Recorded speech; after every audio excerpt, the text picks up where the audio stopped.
encurtar um pouco mais esse nosso tempo hoje pela manhã, tá? Mas eu quero mais uma vez dar as boas-vindas a todos, que Deus continue conosco, nos abençoando. Acredito que durante o nosso culto, algumas famílias ainda podem chegar, então que Deus possa nos abençoar a todos através desse momento. Eu quero convidar vocês a lerem um texto comigo lá em Atos, capítulo 4, para nós começarmos essa nossa EBD online, Atos, capítulo 4. Tá? Procurem na Bíblia de vocês.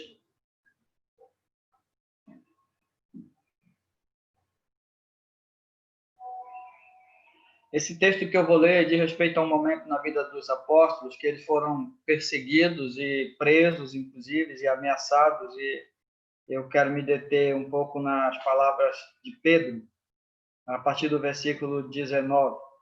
O versículo 18, para ficar com um contexto melhor. Tá? Atos 4, versículo 18. Diz assim: chamando-os, ordenaram-lhes que absolutamente não falassem nem ensinassem em o nome de Jesus. Mas Pedro e João lhe responderam: julgai se é justo diante de Deus ouvir-vos antes a vós outros do que a Deus, pois nós não podemos deixar de falar das coisas que vimos e ouvimos. Depois, ameaçando-os mais ainda, os soltaram, não tendo achado como os castigar por causa do povo, porque todos glorificavam a Deus pelo que acontecera. Ora, tinha mais de 40 anos aquele a quem se operara essa cura miraculosa. Amém.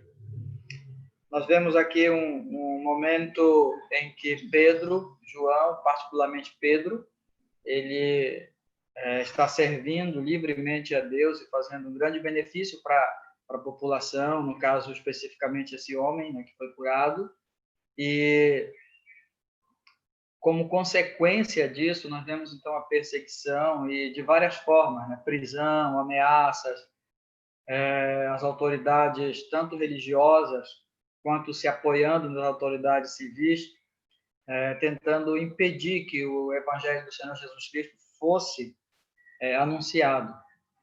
E Pedro, de uma forma muito consciente, ele diz: olha, eu tenho que atender ou a vocês ou a Deus. E não é razoável, né, atender aos homens quando nós estamos frente a uma ordem do próprio Deus.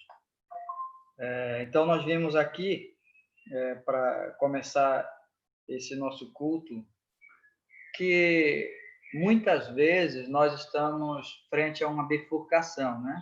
Bifurcação é aquele caminho que se abre em dois, né? E quando estamos frente a essa bifurcação, nós temos que tomar algumas decisões. No que diz respeito à nossa vida cristã, muitas vezes é assim.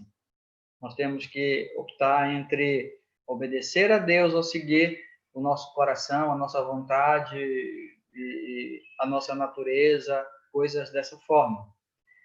E eu louvo a Deus em ver cada um dos irmãos aqui participando, as famílias na nossa EBD, porque é uma forma de confirmar que na nossa decisão de hoje de manhã, nós optamos em obedecer a Deus. Optamos em tirar esse tempo que é do dia que nós chamamos de Dia do Senhor, para estar em culto, para estar na presença de Deus, muitas vezes tendo que abater até a nossa carne, os nossos desejos, muitas vezes até que não, porque a ânsia do nosso coração estar na presença do Senhor, como o salmista diz, né? Lá no Salmo 84, né? Prefiro estar um momento, um instante na presença do Senhor do que mil em qualquer outro lugar. Então, muitas vezes, a nossa ânsia de estar mesmo na presença do Senhor é natural, no sentido de que nós temos mesmo, mas muitas vezes temos que nos abater para poder vencer os obstáculos e pender para Deus, para a vontade de Deus, para o que Deus quer, e não para o que nós realmente queremos.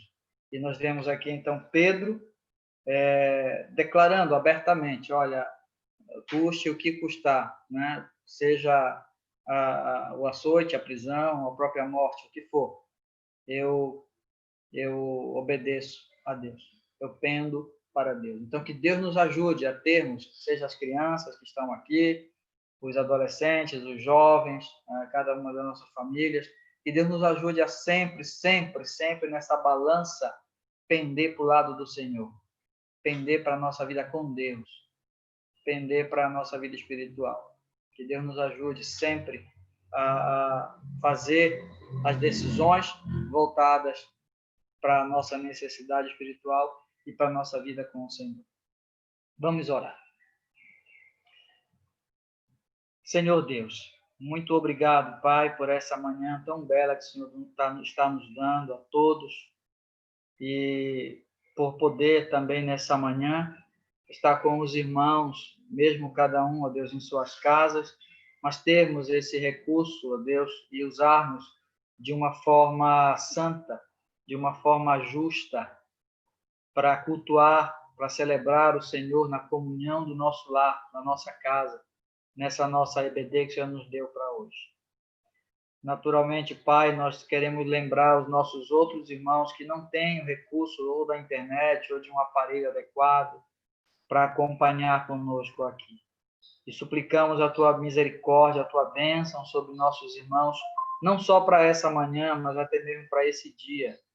Que eles, ó Deus, amparados e guardados pelo Senhor, sejam fortalecidos na fé, onde estiverem, ó Deus, e possam considerar essa manhã também como um tempo para guardarem na Tua presença, mesmo não podendo estar conosco no culto aqui.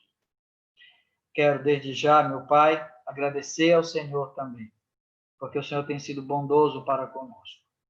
Agradeço a Deus, lembrando especialmente a vida do Márcio, nosso irmão, teu filho, teu servo.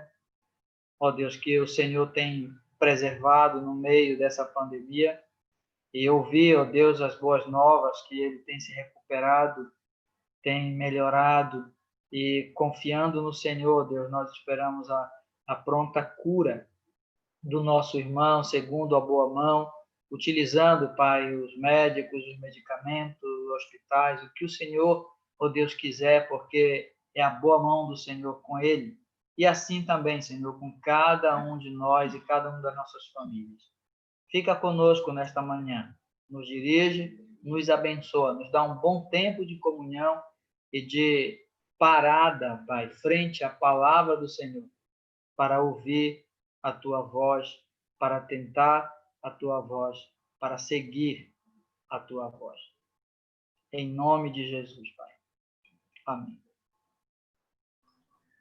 Amém. Louvor. Então, muito bem. Vamos louvar o Senhor com essa canção, irmãos. A gente achou melhor fazer assim para que todos vocês cantem e adorem o Senhor, tá bom? O Senhor seja engrandecido de fato na nossa vida, que a gente reconheça a sua grandeza, o seu poder e adore o Senhor por tudo que Ele tem feito.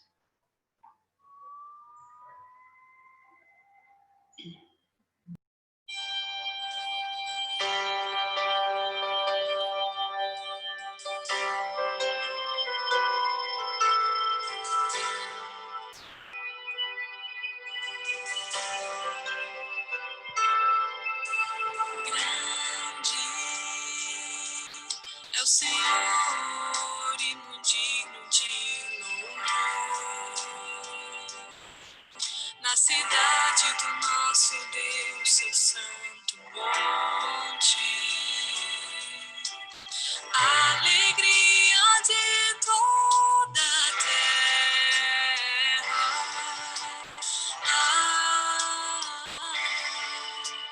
Grande é o Senhor em quem nós temos a vitória e que nos ajuda contra o inimigo. Por isso, diante dele nos prostramos.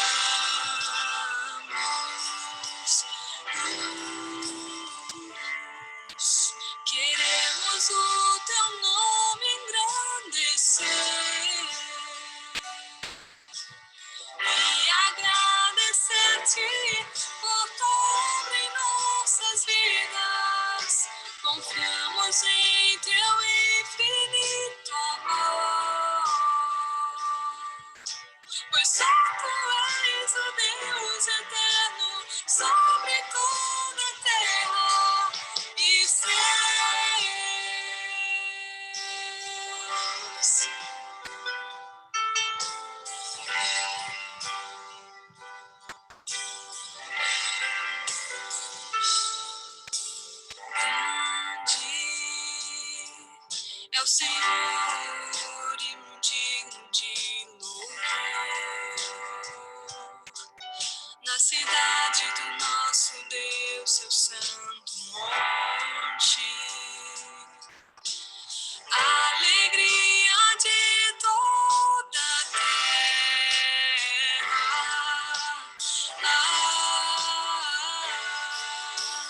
Grande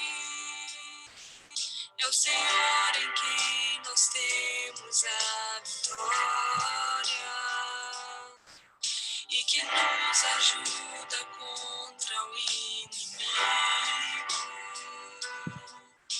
Por isso, diante dele nos prostramos.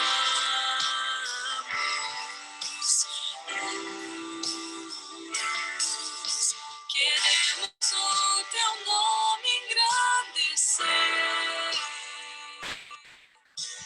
e agradecer-te por tua obra em nossas vidas.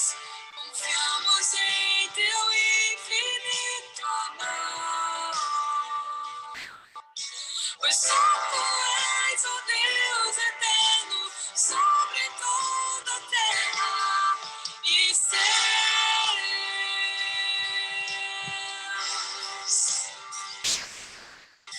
Queremos o teu nome engrandecer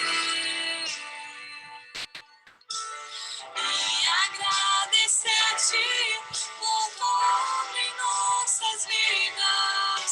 Confiamos em teu infinito amor, pois só tu és o Deus eterno sobre toda a terra e céus.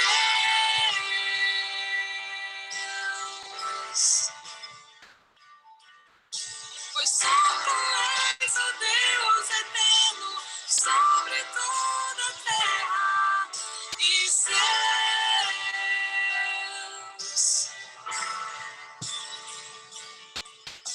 Pois só tu és o Deus eterno sobre toda a terra e céus.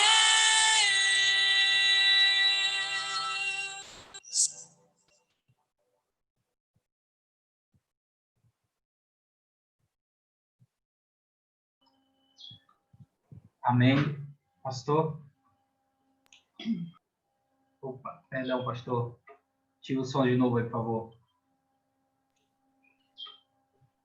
Tudo certo? Bom, irmãos, eu quero compartilhar com vocês hoje mais um pouco do livro de Esther.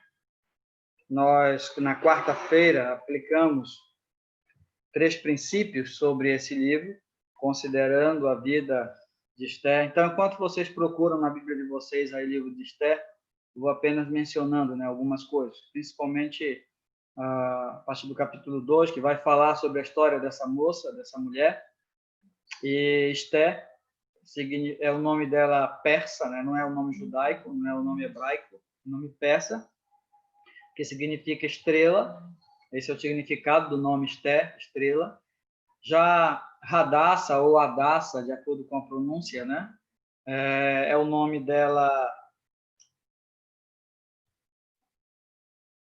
Radassa é o nome dela grego, aliás, perdão, hebraico. Esther é o nome persa, né? Eu acho que não sei se eu mencionei errado. Esther é persa e Radassa é o nome hebraico. E Radassa significa murta, que é um arbusto grande, né? Que é uma flor que tem um perfume muito gostoso e que ela é usada também, essa planta era usada para fazer, ainda, para fazer cercas vivas, né? Então, essa é um pouco da história de quem é essa moça chamada Esther. E hoje eu quero falar um pouco sobre 3 traços de beleza da rainha Esther, que vai muito além da sua aparência, né, pela qual o rei Assuero se apaixonou por ela, muito mais do que a sua beleza física. Ela tinha outras, vamos dizer assim, belezas que nós vamos mencionar aqui. E antes de estudar o texto de Esther, você deixar marcado aí na sua Bíblia, eu quero que você vá comigo lá para 1 Pedro, capítulo 3. Deixa marcado, Esther. E nós vamos lá em 1 Pedro, no capítulo 3. Tá? O versículo que eu vou ler são apenas 2 versículos. Vamos ler aqui o versículo 3 e o versículo 4. 1 Pedro, capítulo 3, versículo 3 e versículo 4.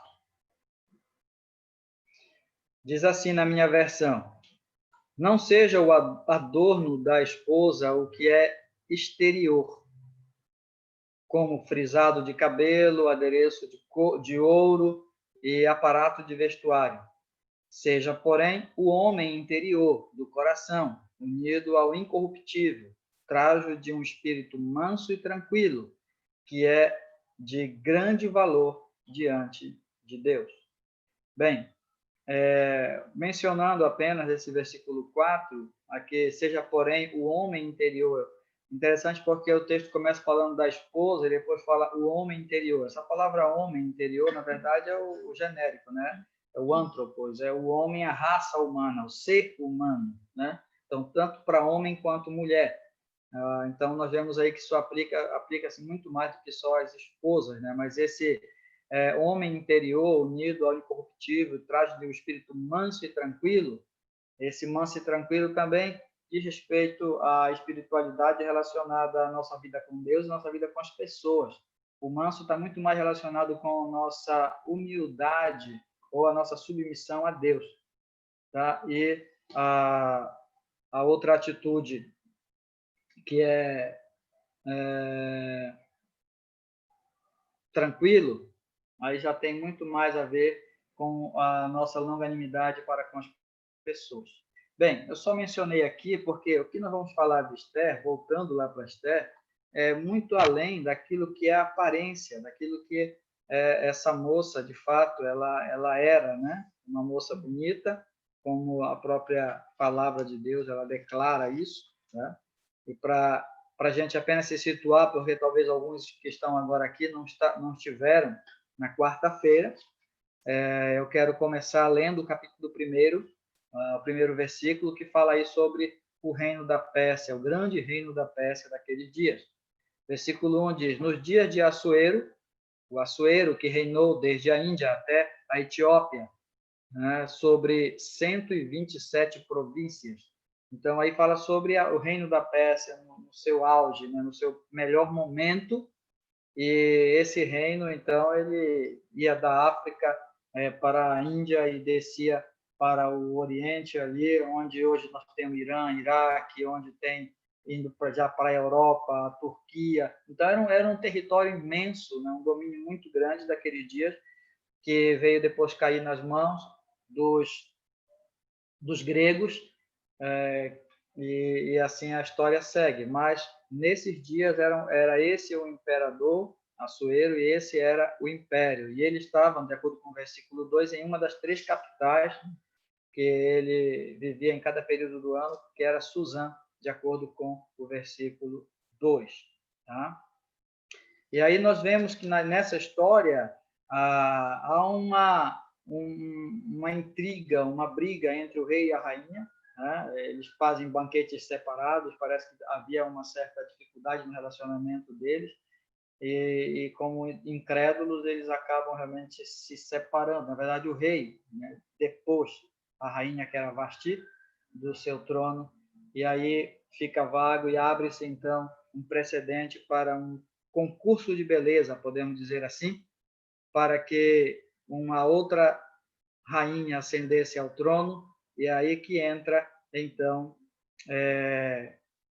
Esther. Capítulo 2, versículo 5, vai falar sobre a história dessa moça, especialmente a partir do versículo 5. Diz assim: ora, na cidade de Suzã havia certo homem judeu, benjamita, chamado Mordecai, filho de Jair, filho de Simei, filho de Quish,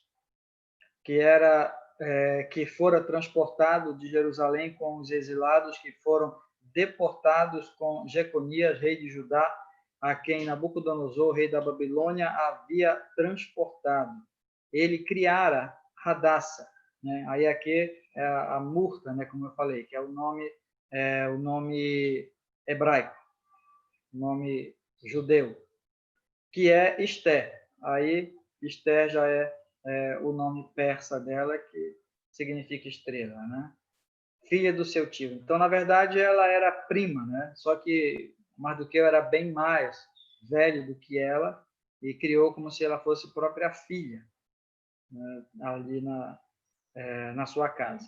E ambos estavam exilados, ou seja, foram chamados 70 anos de exílio dos judeus, quando eles foram deportados para a Babilônia que foi tomada pelo Império Persa, né? Depois o Medo-Persa, e aí nesses 70 anos eles viveram ali no cativeiro, até que na fase da rainha Esther é o momento em que o povo de Israel começa a voltar para a terra prometida. Então isso é apenas uma visão geral para nós entendermos aqui, mas nós estamos falando aí de cerca de 500 anos antes de Jesus nascer. Então Jesus iria nascer com umas centenas de anos depois, algumas centenas de anos depois, Jesus iria nascer. E esse livro, ele, à noite, eu até soltei aqui, à noite eu vou continuar falando um pouco sobre Esther, mas eu vou falar um pouco sobre esse paralelo, né, do livro de Esther com o livro de Êxodo, né? Existe um certo paralelo aí por conta de um grande salvamento que aconteceu, tanto do povo de Israel no Egito, quanto agora do povo de Israel na Babilônia. E o salvamento adiantando, né, o salvamento de Israel do Egito foi tão grande que se tornou uma festa judaica com celebração até os dias de hoje, inclusive com grande influência no meio dos cristãos, que é a Páscoa judaica, e também nós temos a chamada Páscoa cristã.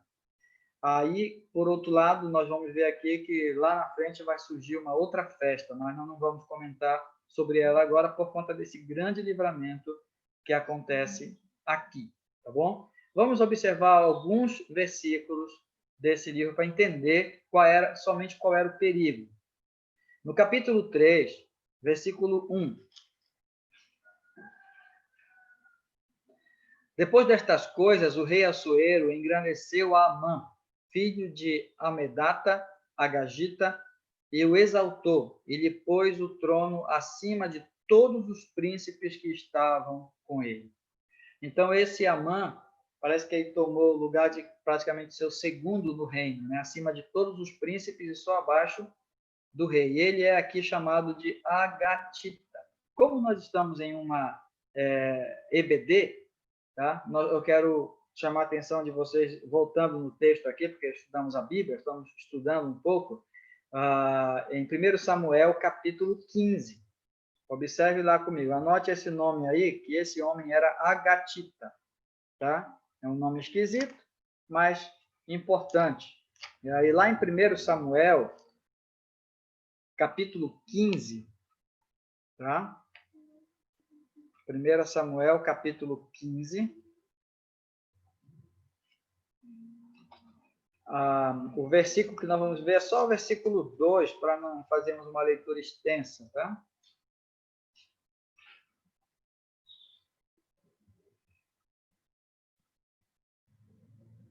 Veja aqui comigo. 1 Samuel, capítulo 15, versículo 2. Assim diz o Senhor dos Exércitos: castigarei Amaleque pelo que fez a Israel, ter se oposto a Israel no caminho, quando este subia do Egito. Então, vários anos depois, já em dias de Saul e Davi, Deus, então, aqui lembra para o povo de Israel que quando eles saíram do Egito, os amalequitas haviam se oposto. E aí Deus, então, levanta o rei Saul e diz: agora eu vou castigar os amalequitas. Nós vamos agora castigar os amalequitas. Versículo 8, mesmo capítulo, tá? 1 Samuel, capítulo 15, veja o versículo 8 comigo. Tomou vivo a Agag, rei dos amalequitas, porém a todo o povo destruiu a fio de espada. Ou seja, o rei Saul, na verdade, é uma das razões pelas quais ele vai começar a perder o trono de Israel. Desobedeceu a Deus quando Deus queria que fosse feita a vingança do Senhor sobre os amalequitas, e ali o rei era Agag. Agag, esse rei aqui, Agag, que foi nesse primeiro momento ele foi mantido vivo, ele deu a origem aos agatitas, né? Ele é que deu origem aos agatitas. Estou com um probleminha técnico aqui, não sei o que. Vamos ver. Então, só continuando, lembrando aí do nosso texto, né, voltando para Esté, tá bom? Voltando para Esté, diz que esse Amã, ele era agatita, né? Versículo 1 do capítulo 3. Capítulo 3, onde diz que ele era agatita. Ou seja, ele era descendente desse rei, Agag, né? Que era dos amalequitas. O que aqui nós já temos uma grande aplicação sobre essa dificuldade, porque vai surgir ainda a dificuldade, não vou mencionar ainda qual é o grande problema. Vamos logo olhar qual é realmente o problema, o que realmente aconteceu com o povo lá dos judeus, para que houvesse esse alarme. Capítulo 3 ainda, nós estamos no capítulo 3, versículo 5 e versículo 6. Esté, tá? Voltamos para Esté. Capítulo 3, versículo 5 e versículo 6 diz assim: Vendo, pois, Amã, que Mordecai, que era o tio de Esté, né, não se inclinava nem se prostrava diante dele, encheu-se de furor, porém teve como pouco nos seus propósitos o atentar apenas contra Mordecai, porque ele havia declarado de que povo era Mordecai. Por isso, procurou Amã destruir todos os judeus, povo de Mordecai, que havia em todo o reino de Assuero. Então, mais do que o Mordecai, ele não se prostrou perante Amã, que era o único abaixo, né, do rei. Era um homem arrogante, não dá para a gente contar a história de Amã aqui. Recomendo a leitura, inclusive, de Esther para vocês. Né? Eu estou estudando Esther, estudei aí com bastante detalhes, muito bom mesmo. E aí, ele estava irado, estava muito irado contra Mordecai. E a ira dele foi tão grande que ele resolveu não só fazer o mal para esse homem, mas ele resolveu fazer o mal para todo o povo desse homem. Né? É como se alguém não gostasse de uma pessoa e, por causa dessa pessoa, né, criasse uma antipatia com toda a família da pessoa. Né? Vamos imaginar por aí. Mas só que as proporções são muito pequenas no nosso pensamento, porque o reino persa ele era imenso, como nós já mencionamos. E haviam judeus em todas as províncias, em todo o reino persa. E Amã, então, ele focou a vida dele para destruir os judeus em todas as províncias de Israel. E ele consegue, através de uma conversa com o rei, um edital, uma lei, na qual ele, então, poderia matar, poderia destruir, enfim, todos os judeus. Veja comigo lá o versículo 13, capítulo 3 ainda, tá? 13. Enviaram-se as cartas por intermédio dos correios e a todas as províncias do rei para que se destruíssem, matassem, aniquilassem de vez a todos os judeus, moços e velhos, crianças e mulheres, em um só dia, no dia 13 do 12º mês, que é o mês de Adar, e que lhes saqueassem os bens. Então, essa era a grande dificuldade, era o grande problema daqueles dias, a ameaça da existência, a ameaça de vida que estava sobre o povo de Israel por conta de Amã. Mas o que me chama a atenção aqui, a gente pode falar, poxa, foi Mordecai, né, que não se prostrou perante ele, e aí daí se desencadeou toda essa perseguição. Mas se nós olharmos, como nós vimos lá em 1 Samuel, capítulo 15, a intriga dos amalequitas contra os judeus, ela é antiga, é desde o dia em que eles saíram do Egito. Então, não havia novidade sobre essa perseguição, podemos pensar assim, não tinha nada de novo. Às vezes nós passamos por, já quero aqui aplicar alguma coisa, porque às vezes nós passamos por alguma dificuldade e achamos, tem alguma coisa nova aí, né? O mundo nunca passou por isso, eu nunca passei por isso, né? Ninguém nunca passou por isso, ninguém sabe o que eu estou passando, ninguém viu o que eu vi. Ninguém sentiu o que eu senti, ninguém conhece a dor que eu sinto. A nossa luta, ela muda de endereço, mas elas são as mesmas, porque mudam as eras, mas os homens são os mesmos. O coração é o mesmo. Vamos ler um texto para finalizar essa introdução, né? Não sei se isso vai alentar ou entristecer alguém, mas para finalizar essa introdução daquele ponto que eu quero falar sobre as três belezas da Esther, finalizar com 1 Pedro, capítulo 5. Nós podemos voltar lá em Pedro, primeira carta de Pedro, no capítulo 5, né? O último capítulo da primeira carta. Versículo 8 em diante, diz assim, 1 Pedro, capítulo 5, versículo 8. Sede sóbrios e vigilantes. O diabo, vosso adversário, anda em derredor como um leão que ruge, procurando alguém para devorar. Resisti-lhes firme na fé, certos de que sofrimentos iguais aos vossos estão se cumprindo na vossa irmandade espalhada pelo mundo. Ora, o Deus de toda a graça, que em Cristo vos chamou à sua eterna glória, depois de terdes sofrido um pouco, Ele mesmo vos há de aperfeiçoar, firmar, fortificar e fundamentar. Amém. Os amalequitas não apareceram do nada.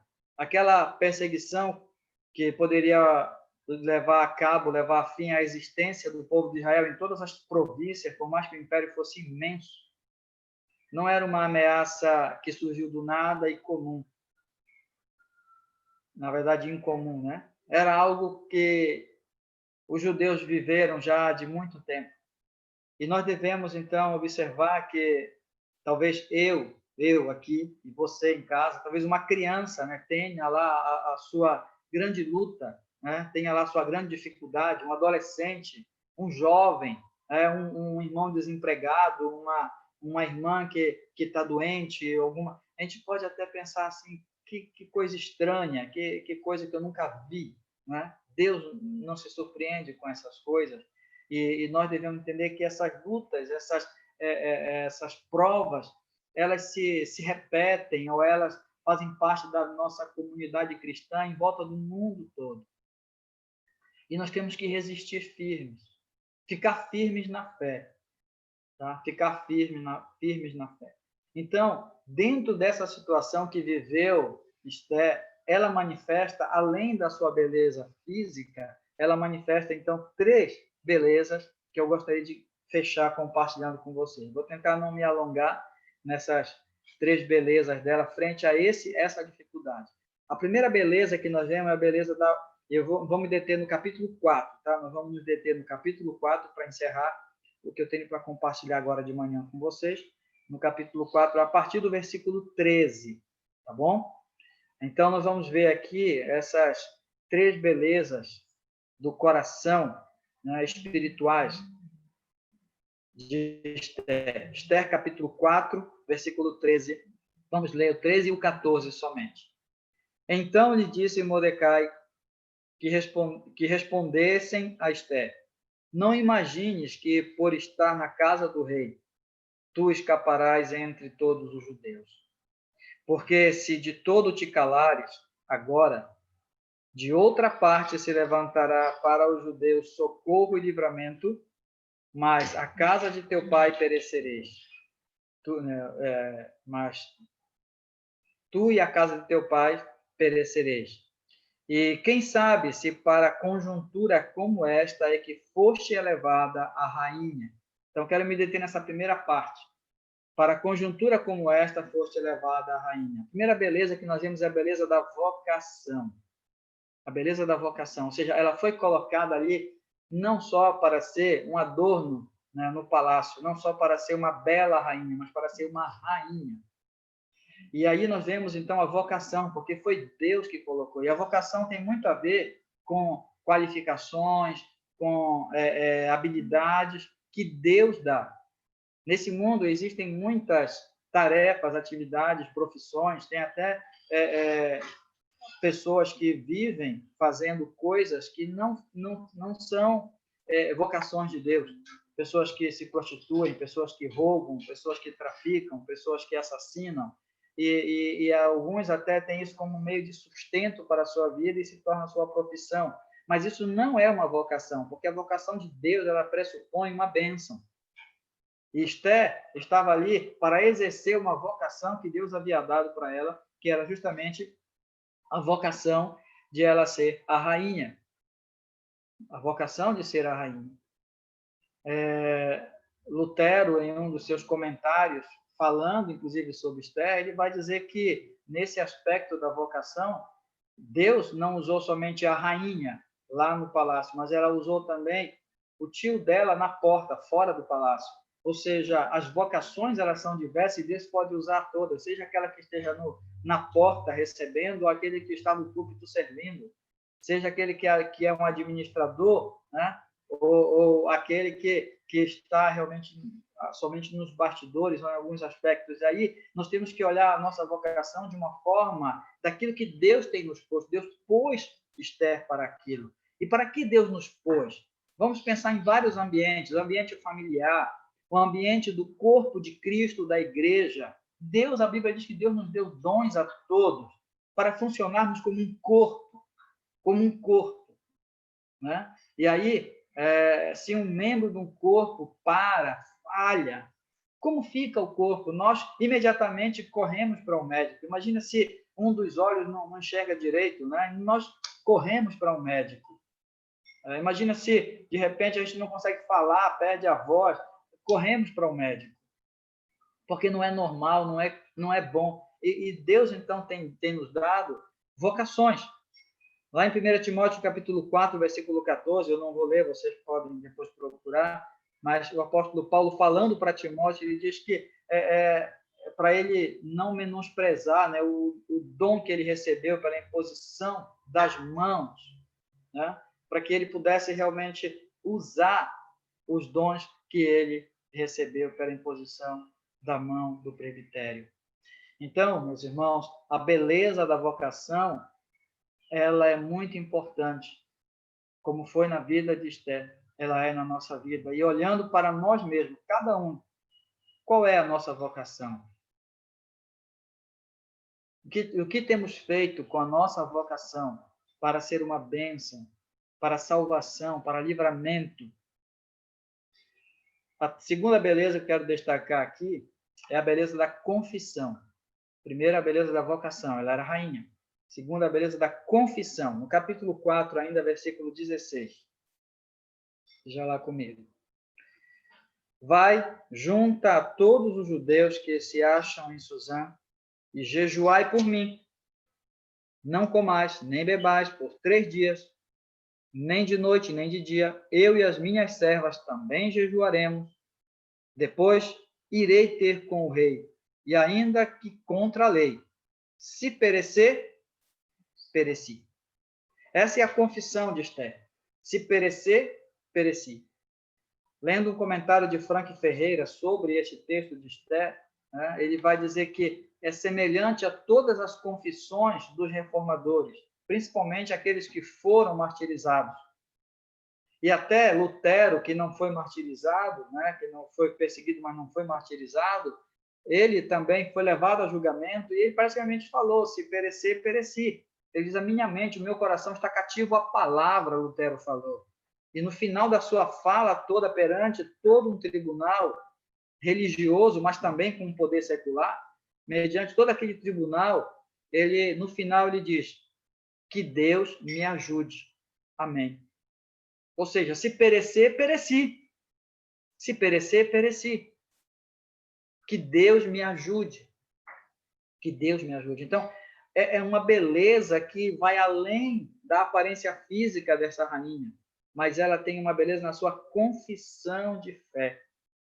Na sua confissão. Os apóstolos também, da mesma forma, tinham essa confissão. Nós vimos na abertura da nossa EBD, no capítulo 4, versículo 20, que nós lemos ali, Pedro, né, falando Importa obedecer a Deus e não aos homens. Não podemos deixar de falar das coisas que vimos e ouvimos. Que confissão maravilhosa! Que confissão de fé! Que beleza existe nessa confissão de fé! Quanto isso é precioso para o Senhor, essa confissão de fé, como nós vimos lá no texto de Pedro que fala das mulheres, né? E eu nem comentei tudo, né? Mas ele fala lá que isso é valioso aos olhos de Deus, esse coração voltado para o Senhor e voltado para o outro, muito mais do que a beleza exterior. A confissão. E aí cabe a nós perguntar, né? Será que temos negado o Senhor nas nossas palavras, nas nossas confissões, naquilo que nós verbalizamos para o mundo, que o mundo tem ouvido de nós, tem visto em nós, o que o mundo fala de nós? Ou nós temos sido como aqui, é interessante porque aqui, o livro de Esther, eu mencionei na quarta-feira, mas agora não vou mencionar, que o povo de Israel ele foi reconhecido como o único povo que tinha uma lei diferente de todos os povos do mundo. Será que o nosso comportamento cristão ele pressupõe isso, uma diferença de todos os povos do mundo? A nossa confissão de fé, porque a Bíblia diz que nós temos que saber responder àqueles que dão razão da nossa fé. E como temos respondido com relação a isso? Bem, a beleza de Esther, além da sua vocação em exercer a sua vocação, além da sua confissão na declaração do que ela disse, vamos fechar com a beleza da sua missão. E na beleza da sua missão, quero me deter ainda no capítulo 4, versículo 15 e 16, né? Particularmente o que eu acabei de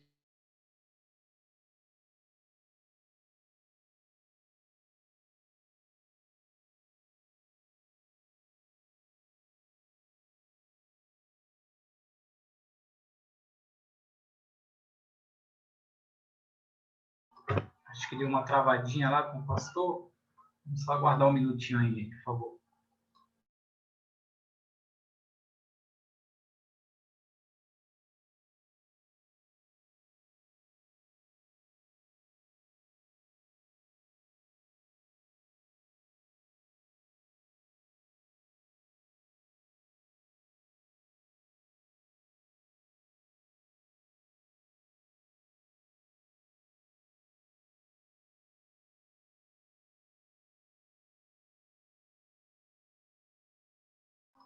Só vamos aguardar um pouquinho. Matheus, se puder colocar o louvor aí, Matheus, novamente. Não sei se tu tens aí, porque eu entrei em contato com o André e deu uma caída. Pode ser? Por favor.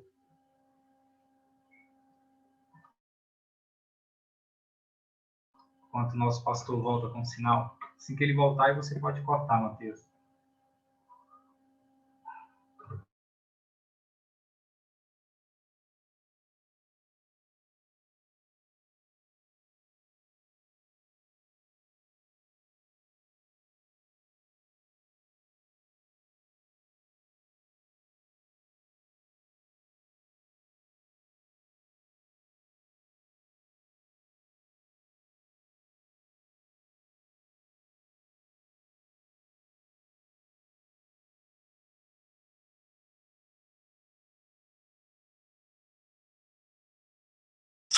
A terra para que eu pudesse te ver.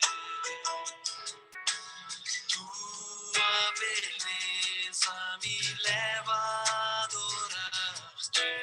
Quero contigo viver. Vim para adorar-te, vim para prostrar-me, vim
dizer que és meu Deus.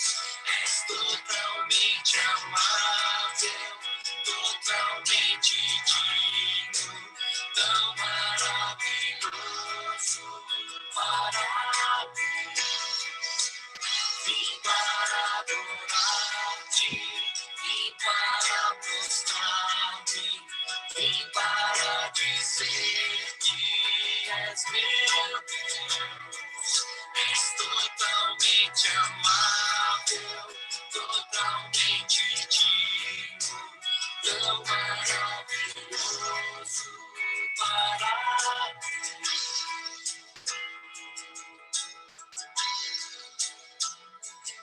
Eu nunca saberei o preço dos meus pecados lá na cruz. Eu nunca saberei o preço dos meus pecados lá na cruz. Eu nunca saberei o preço dos meus pecados lá na cruz. Eu nunca saberei o preço dos meus pecados lá na cruz. Eu nunca saberei o preço dos meus pecados lá na cruz. Eu nunca saberei o preço dos meus pecados lá na cruz. Vim para adorar-te, vim para prostrar-me, vim para dizer que és meu Deus. És totalmente amável, totalmente digno, tão maravilhoso para mim. Vim para adorar-te, vim para prostrar-me, vim para dizer que és meu Deus. Totalmente amável, totalmente digno, tão maravilhoso para mim.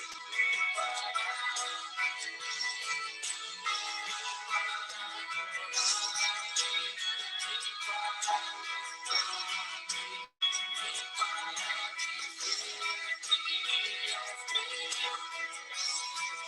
És totalmente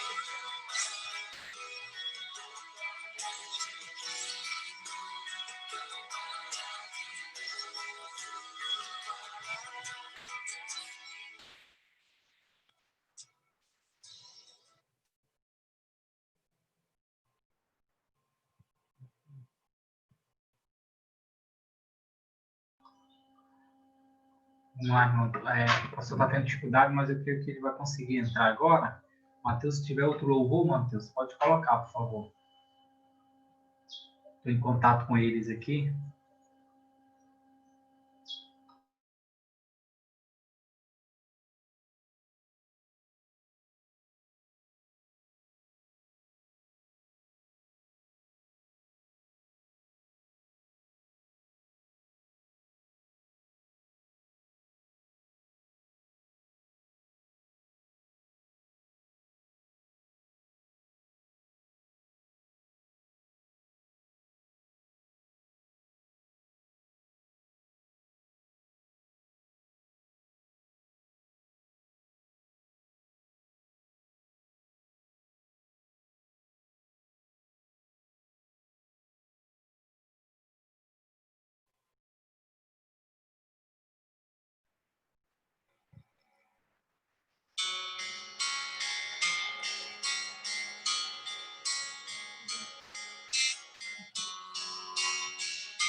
sempre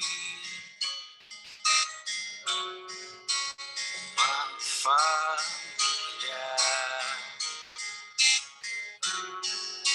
alegria.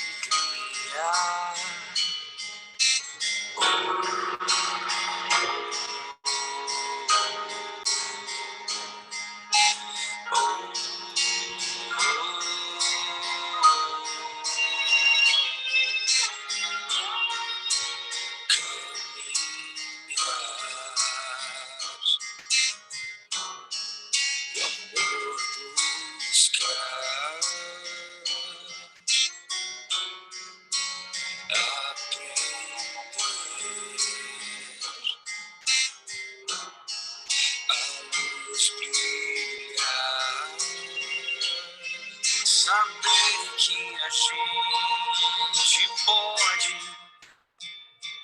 crescer,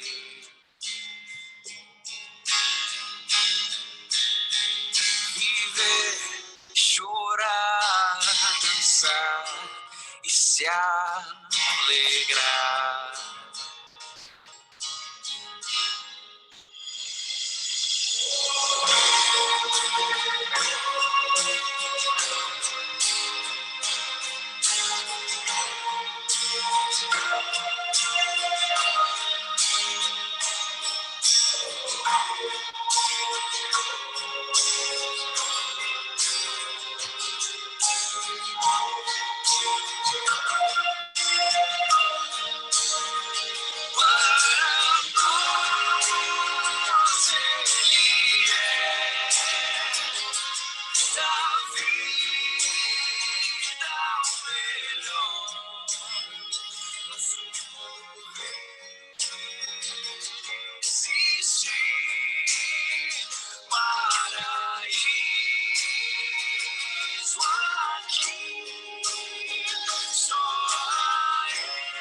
Só um minutinho, irmãos. Acho que conseguiram entrar. Deixa eu só localizar aqui. A André já está conectando. Pode ativar o som aí, André, no seu celular. O áudio.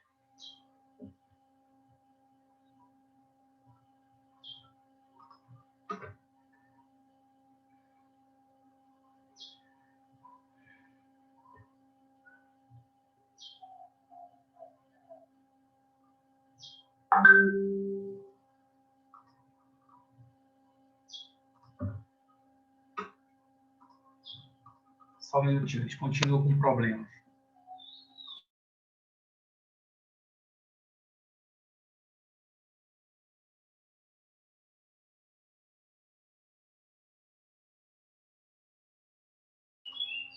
Matheus, pode dar continuidade aí, Matheus, no louvor. Eu estou com eles aqui no WhatsApp, e em seguida eu já retorno. Por favor, Matheus.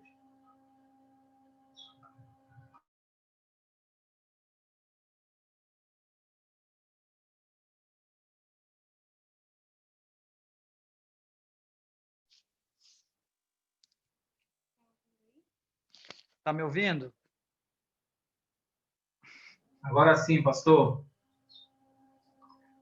Irmãos, é um transtorno aqui que nós estamos passando, não é nem a internet. Eu não sei o que foi que houve com a transmissão do Zoom mesmo. A internet estava funcionando aqui para as outras coisas, menos para o Zoom. Então, meus irmãos, vou tentar concluir o que eu havia começado com vocês, tá bom? Então, falei sobre o texto de Esther, a beleza da vocação. Só um momento.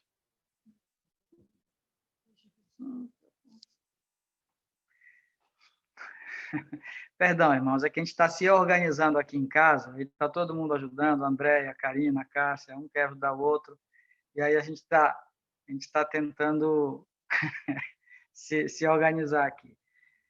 Vamos lá, Deus me ajude. Eu estava falando, então, sobre essa beleza exterior, né, interior de Esther, sobre a sua vocação, sobre a sua confissão, e fechando sobre a missão.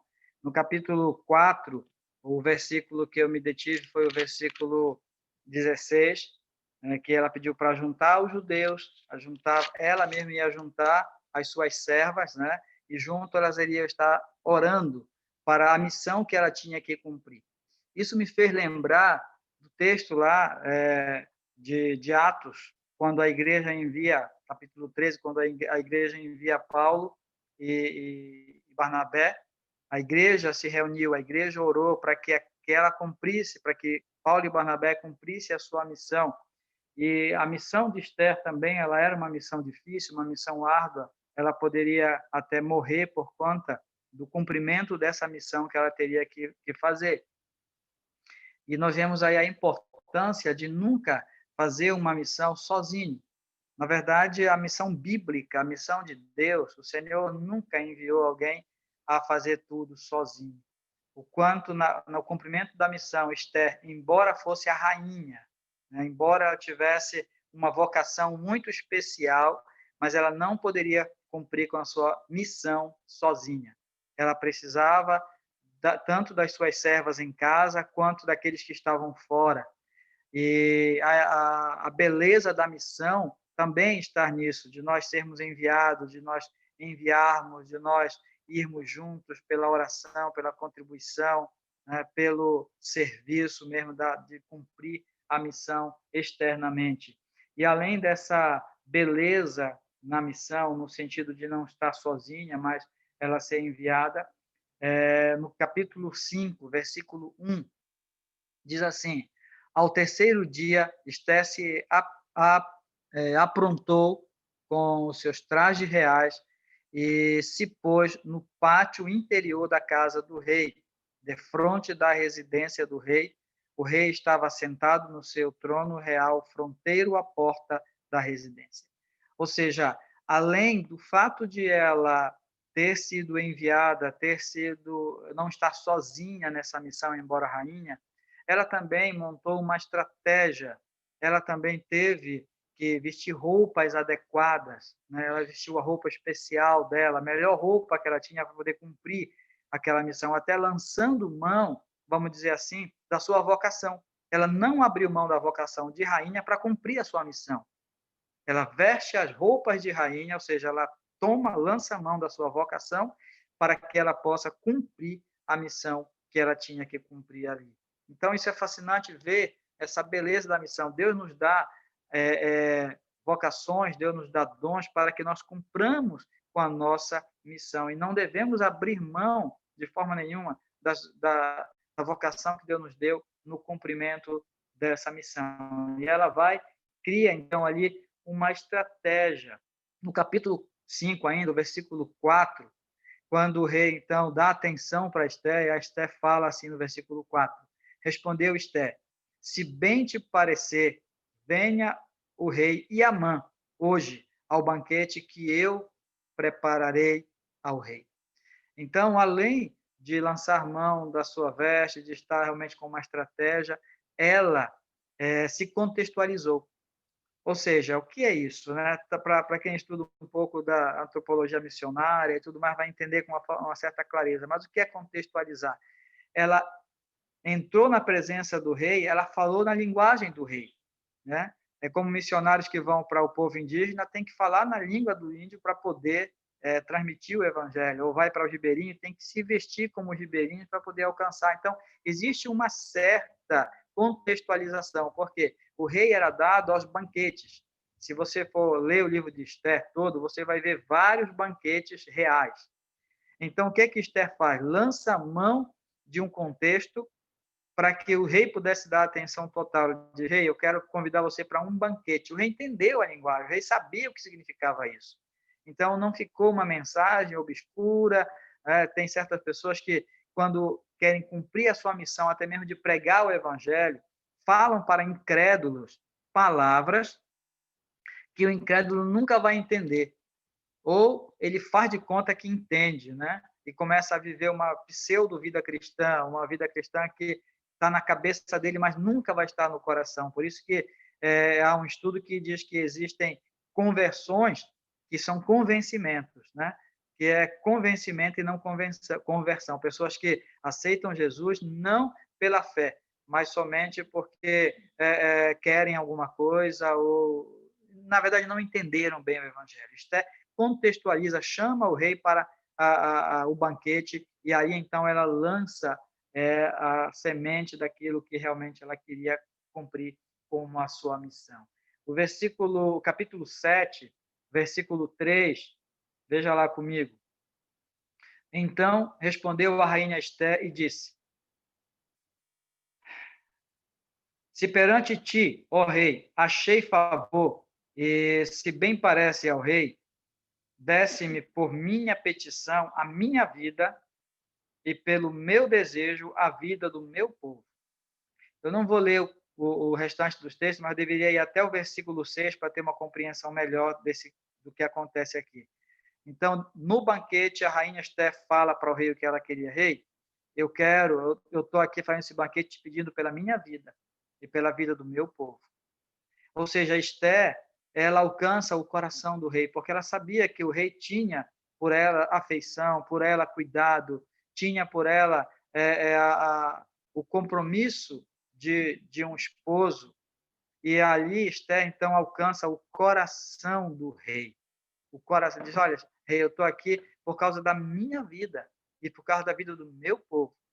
E a partir daí, a história vai culminando e Esther alcança o coração do rei mais uma vez. Primeiramente, alcança o coração do rei pela sua beleza, mas agora não só pela sua beleza física, mas também por ter ela, né, não só o aparato, o vestuário, né, frisado, não só por isso, mas no homem interior, ela ser mansa e ser realmente alguém que apresentou perante o rei uma mulher muito bonita espiritualmente.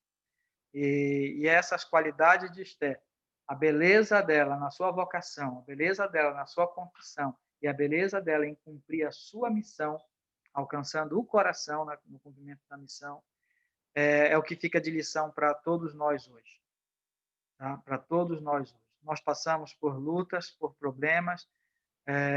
Em última instância, nós temos o perigo de vida. Em última instância, esse é o perigo maior para todos nós. São dias difíceis que nós temos orado muito por vários dos nossos irmãos e o mundo todo vive ainda as mazelas dessa pandemia, embora muitos já consideram que nós estamos vivendo o tempo pós-pandemia e pela vida real, pelo que está acontecendo, nós sabemos que não é.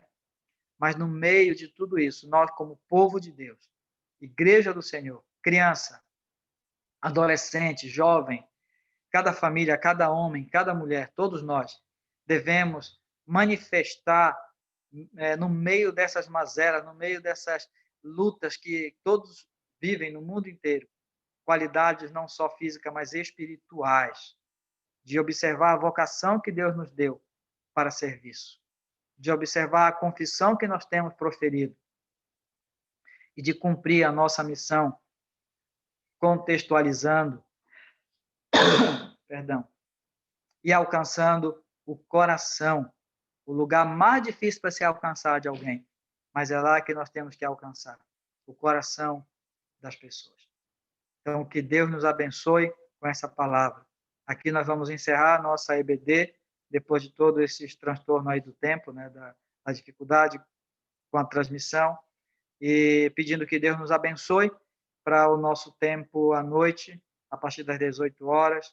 Nós queremos ainda continuar cultuando, celebrando, orando, estando junto com os irmãos. Tá? Então, antes de eu encerrar, eu quero dar ainda oportunidade. Sempre eu uso o computador, agora eu estou aqui no celular, então eu não consigo visualizar as pessoas que estão assistindo, mas eu quero dar oportunidade para os irmãos. A Júlia gostaria de falar e no final nós vamos então orar encerrando. Aldair pode administrar daí. Pode falar, Júlia. Bom dia, irmãos.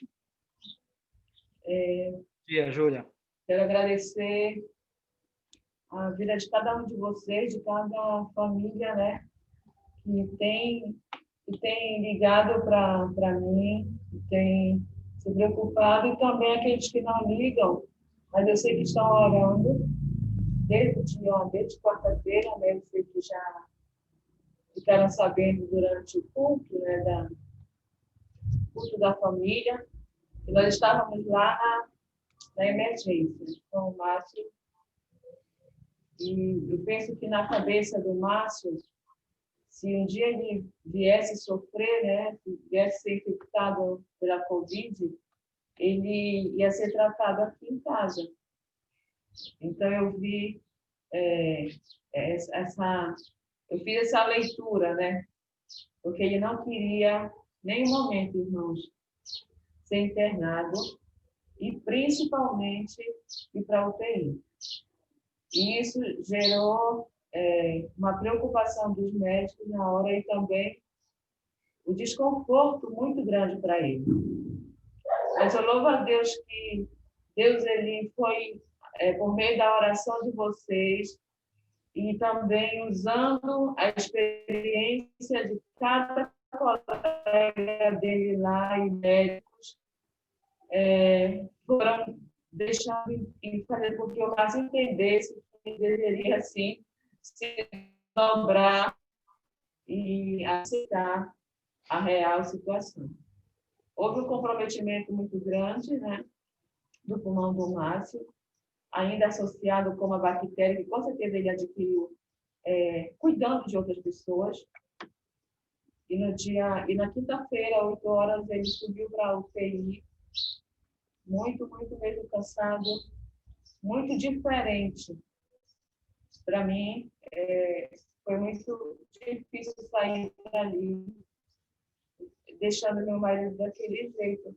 Mas eu louvo a Deus porque a minha preocupação era que os médicos estavam escondendo alguma coisa. Eles não falaram, na verdade, a verdade para mim, né? Mas eles estavam falando, sim. A UTI é um espaço onde medicações mais pesadas podem circular, né? E foi isso que eles disseram, vamos prevenir o que a gente já está vendo aí. E eu louvo a Deus que na sexta-feira o Márcio já estava bem melhor. Não está tranquilo ainda. Então, orem por essa questão psicológica do Márcio.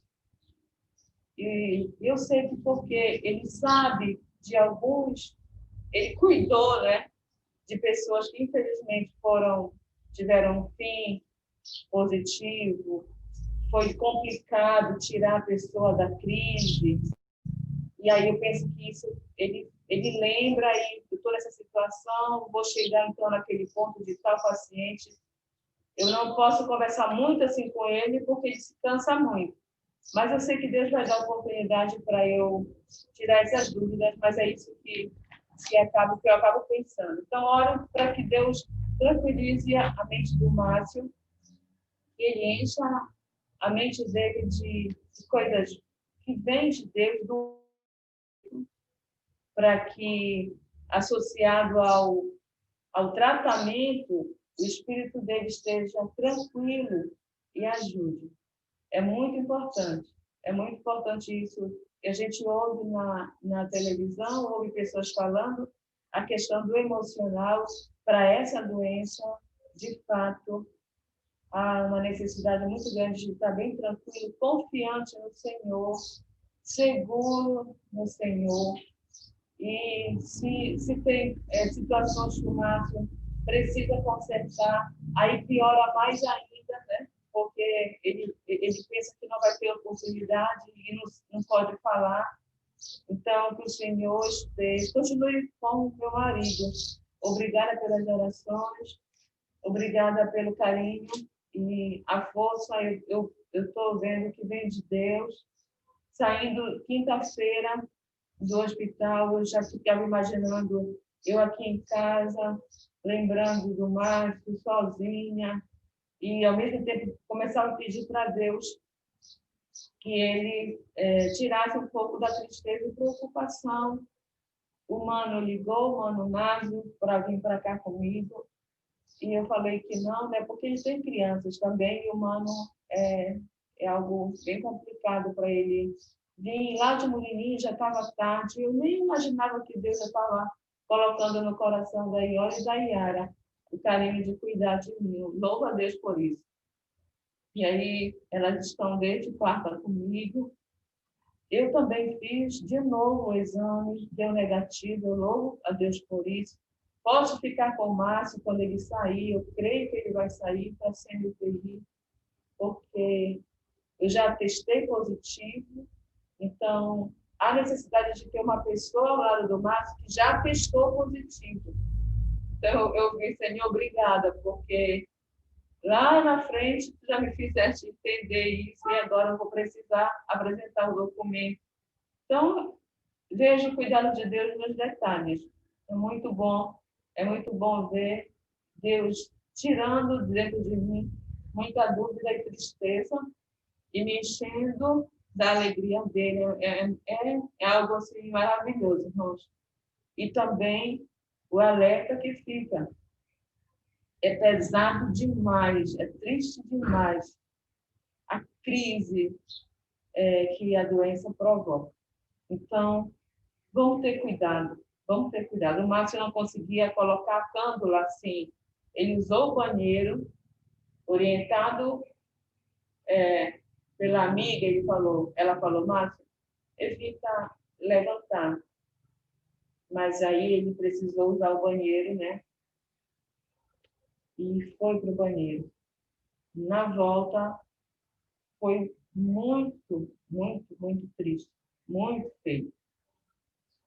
Mas o socorro estava ali por perto, né? E o Deus estava bem mais perto. E quando eles conseguiram reverter o momento lá de um cansaço muito, muito extremo. É a falta de ar, né? Mas obrigada, queridos, que Deus providenciou todas essas coisas, tem providenciado, e o carinho da equipe lá também, que ele, como o pastor falou, né? Que ele seja um testemunho também ali, para atingir o coração também de quem não confia, não conhece a Deus. E que ele me mantenha também tranquila, sem desespero. Eu não sei o diagnóstico correto, né, mesmo. Eu não sei se tem corre o risco de complicar o que elas estão falando. Nossa, ele está evoluindo bem. Não, ele está muito bem. Eu não sei se algum paciente estava bem e, de repente, eu não sei, mas o médico fala, está caminhando para sair. Olha, Ana Júlia, daqui a pouco você vai saber que ele vai sair. Então, meu coração está firme nisso. Eu não quero trazer no meu coração a ideia de que no meio dessa semana ele pode, sei lá, fazer uma queda em tudo. Eu não quero pensar nisso, mas o pensamento vem, viu, irmãos? Mas vem. Mas eu não quero alimentar isso, eu quero confiar no Senhor. Então, muito obrigada à minha família, a mamãe, as meninas. Obrigada mesmo. Eu sei que elas estão queriam ficar aqui. E o Senhor é uma experiência que a gente vai depois lembrar e valorizar bem mais muitas coisas que às vezes a gente deixa para segundo plano. Eu louvo a Deus por isso, louvo a Deus também pelas minhas sobrinhas aqui, que Deus colocou ao meu lado, e como companhia, vida do Mano, da Rita, que tem me levado para ver o Márcio, para ouvir o boletim, e mais uma vez, todas as orações de vocês, muito obrigada mesmo. Louvo a Deus pela leve e momentânea tribulação, e eu sei que Ele está comigo. Amém, Rita. Vai dar tudo certo, Deus está no controle. Pastor?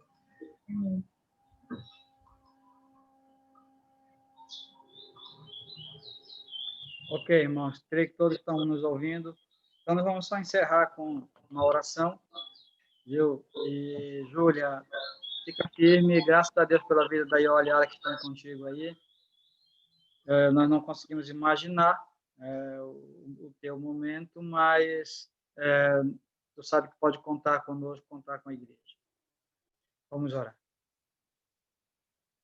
Senhor, nosso Deus e nosso Pai, nós somos gratos pela nossa IBD, por poder ter esse tempo juntos aqui.